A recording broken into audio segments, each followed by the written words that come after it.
PSL 8 کې به نن بیا پېښور زلمي او کراچي کینګ یو بل ته مخامخ وي. تاسو څه وایئ چې د چا سکواډ مضبوط دی او جیت به د چا وي؟ السلام علیکم ملګرو، زه یم ستاسو ورور ستاسو ملګری هارون خان، ور تاسو راسره ګورئ هارون خان آفیشل چینل. دوستانو څنګه چې تاسو ته پته ده چې PSL ډېر زبردست شروع دی. هر یو میچ یو خپلې جذبې سره یې هر یو میچ اخره پورې یعنې اخري بالونو پورې وي او ډېر ټاکرې والا میچونه وي. آیا نن د پېښور زلمي او د کراچي کینګ میچ دی، تاسو څه وایئ چې یاره میچ به څوک ګټي او د چا ټیم ډېر مضبوط دی؟ څنګه چې تاسو ته پته ده پېښور زلمي خو اول نه ډېر تیز و، بیا لکندې ویې ګټل 2-3 میچونه وو، هغې کې 2 ګټلي وو، بیا وروسته کې هغه خراب شو. نو آیا کراچي اول د سلو اوس تیز شوی دی؟ نو آیا نن میچ په ډېر زبردست دی؟ تاسو څه وایئ چې څوک به ګټي؟ او تاسو څه وایئ چې د پېښور زلمي سکواډ به ډېر ټیټ وي او که نه د کراچي کینګ؟ راځئ د دواړو سکواډ ګورو، بیا تاسو ماته خپله رایه کمنټ کې راکړئ. نو راځئ د پېښور زلمي سکواډ ګورو چې آیا کم کلاړیان په کار دي چې هغه ولوبئ.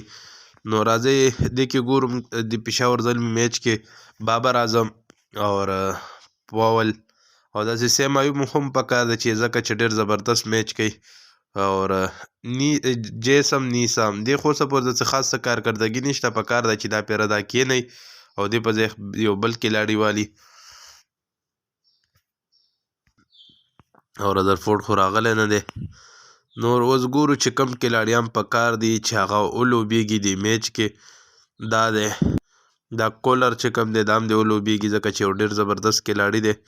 محمد حارث راجا پکسا یو 2 میچونه وکړو خو هیڅ کارکردګي ونه کړه.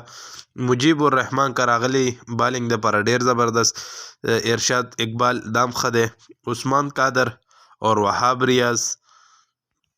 نو دا 9 کلاړیان شو، په کار دا ده چې ورسره بیا ولوبېږي دا امیر جمال اور شناکا. دا ګورئ دا. نو اوس تاسو څه وایئ چې آیا داسې سکواډ جوړول په کار دي که نه دي؟ همدارنګه د کراچۍ خو ماته ښکاري چې زوړ سکواډ به وي. دا تاسو ته مخامخ دی د هغې والا حیدر علي دی اور شعیب ملک دی، هغې اوس شرجیل خان هم دی خو لا اوسه پورې څه خاص لوبه یې نه ده کړې. اماد وسیم خو الریډي کیپټن دی. بین کټنګ یو ډېر زبردست بیټنګ کوي، اوس پېښور زلمي سره هم ډېر ټایم تېر کړی دی. او دا چې کوم یو دی واټ دا هم ډېر زبردست بیټنګ بالنګ خو نه کوي البته بیټنګ وکټ کیپر بیټسمین دی، ډېر زبردست بیټنګ کوي.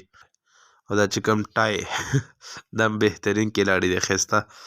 اور عمران طاهر ښایسته سوینر دی، حسابېږي بهترین بالرانو کې.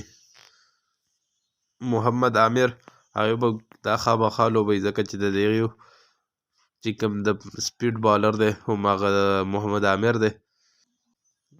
او چې کوم دا جیمز دی دا به هم هغې ولوبئ ځکه چې دا هم ډېر زبردست بیټسمین دی.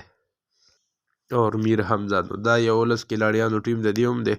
نو انشاءالله میچ په ګورو د شپې. تاسو څه وایئ چې آیا ګټه به د چا وي او چا سکواډ ډېر مضبوط دی؟ ما ته کمنټ کې ووایئ. انشاءالله بله ویډیو کې ملاویږو. والسلام.